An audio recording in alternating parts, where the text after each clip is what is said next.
Judge Cheryl Lee Shannon, and I'm here at Friendship West at our old location on Keast and at the back to school event, so that we are doing all kinds of things in the community, making sure that children have school supplies, making sure they have physicals, making sure that their needs are met. And that's what Friendship West does on a daily basis.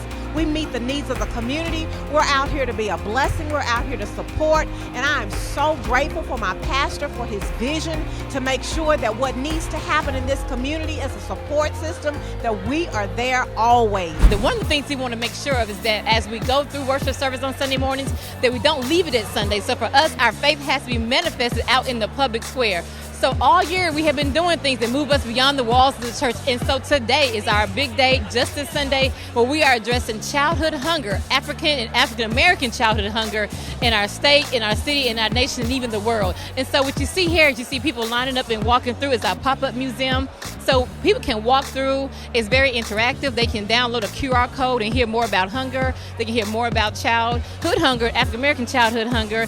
And what you see some folks doing are in line because they're going to support the efforts that we do here by either making a donation for a t-shirt, or they'll make a donation to receive an End Childhood Hunger pin. So they can make anywhere from $20 to $300, and that money goes directly to feed families. So for example, if they give $20, that'll feed 2 families for 1 month. It goes to assisting families who are in need of food throughout our city. So as you walk through, and we're doing this in partnership with Bread for the World, because we also believe that there's not scarcity, but that we believe in a theology of sufficiency, that there's more than enough food to feed all of our children around the world. So for us to advocate for children in Dallas and advocate for a child, let's say in Kenya, does not disconnect. There's no disconnect. It's all connected, and it's more than enough. And it's our responsibility to advocate for our children through public policy. So we ask our congregation and visitors who are with us today, either in service or online, to sign a letter to your current senator asking them to use their authority, their moral authority, and their power to advocate for just food policies like SNAP, WIC, et cetera, to make sure that our children have access to food. So as you can see here, we have a family here who is getting ready to screen our QR code so they can hear what is going on with our family who is here. So we have amazing drama ministry who is helping us to give face to what hunger looks like here in America. And so as they scan the QR code, they can hear what's taking place with the family. And of course, we have several posters here that will give people more information and educate them on the statistics of how we look when it comes to hunger. And so, of course, we do all this anchored in our text in terms of Matthew chapter 25:35, where Jesus said, "For when I was hungry and you gave me food, I was thirsty, you gave me something to drink." So for us, we are exercising our faith in public life today by this pop-up museum that educates people, how we engage in advocacy efforts through writing our letters, and how we make donations that can go to feed families immediately and even today. So people continue to walk around and see what we have to offer and get information. And so we have our Bill of Rights for the Poor that was structured by Dr. Frederick D. Haynes III, where people can read what we believe about poverty and how we feel we should alleviate that poverty both through policy and through immediate action. So we just have our amazing members who are walking through, getting educated. They're participating in the museum, as well as making donations to make sure that we are able to go forward and do what we have to do to get justice. So what you see here in this scene, is that you have a single mother and a child, and oftentimes single mothers head these households where children become food insecure. And so this is just giving more information on what a real budget looks like for a single mother. And it doesn't matter how many jobs she works, she still is going to struggle to put food on the table. So how do we give them food today, but also how do we fix the structures in this system so that they don't have to continue to deal with hunger? So that would mean, what does it mean to have a living wage, a job that pays a living wage, where you can pay rent, where you can pay utilities and food, et cetera, and still live an abundant life? And so every third Saturday, where we have in our museum, we give out free food here at Friendship West from 10 to 12. Not just Friendship West members, anyone in the Dallas community, surrounding area. All you have to do is bring your own receptacle bag, and you can get as much free produce as you like. Fresh, free produce every third Saturday. That's what we have here, our Harvest Project. And then, of course, as you see, our amazing members in line who are just eager to help out by donating funds to help us with our justice efforts. So we're excited about the museum. We're excited about the work we do for justice, not just marching in the streets, but we believe in caring about all of what happens in our lives between Sundays. And so for us, it's not like a thing, it's a movement for us. We've always been advocates for children, and we continue to be advocates for children. But on this day, we have taken a whole worship service, and it's all about worship. So signing the letter, making the donation, it's an act of worship for us, because we believe Jesus, worship, and justice go together, and there's no separation.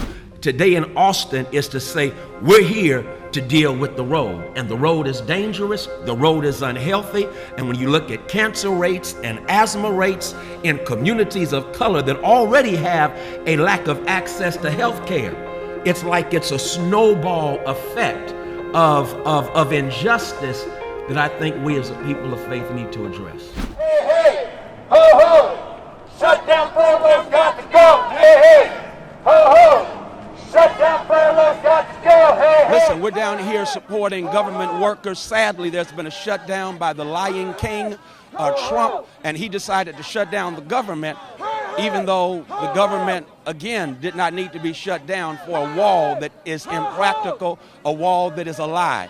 And so we're down here to support them. I'm glad to have with us our Minister of Justice, Minister Danielle Ayers, our executive assistant to both Minister Ayers and Pastor Damian Paulette. I want to thank both of them for their support, because Friendship West, when injustice is there, we're going to show up to fight it, because we are down for the Christ cause. And the Christ cause always stands for those who cannot stand for themselves, and that's why we're here.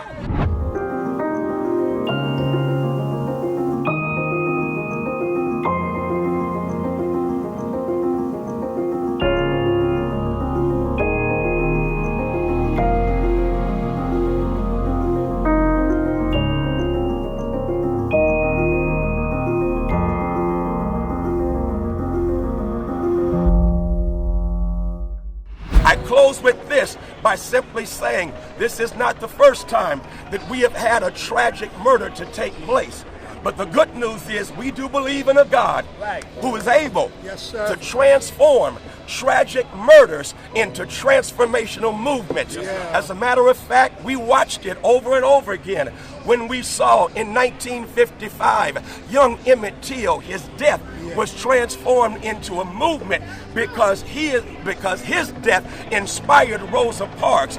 We saw it when Schwerner, Goodman, and Cheney went down to Mississippi, and their death set loose the Freedom Summer movement that eventuated in what became the Voting Rights Act, as well as the death of Jimmy Lee Jackson. And so all we are saying here is that tragic murders can become a transformational movement, and we invite you to join us in this.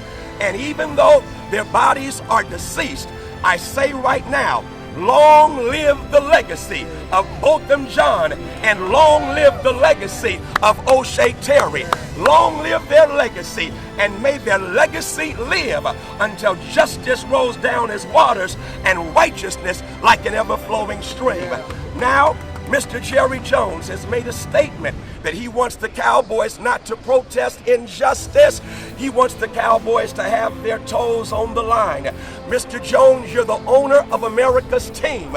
We want you to stand for what America stands for, because there's something in that Pledge of Allegiance that says one nation under God, indivisible, with liberty and justice for all. And so we're saying, Mr. Jones, use your platform. Since you told your players they cannot protest, use your platform now to speak out against this vile and vicious murder that took place. Let us know that you're not just concerned about making money with black bodies, but you're concerned about the safety of all black bodies, because guess what? We are Americans as well. And in honor of that one who courageously took a knee, he took a knee for the exact reason we are here today. We are going to do the same at this time. Let us now together, reverently, respectfully, in honor of the legacy of these two young men, let us take a knee.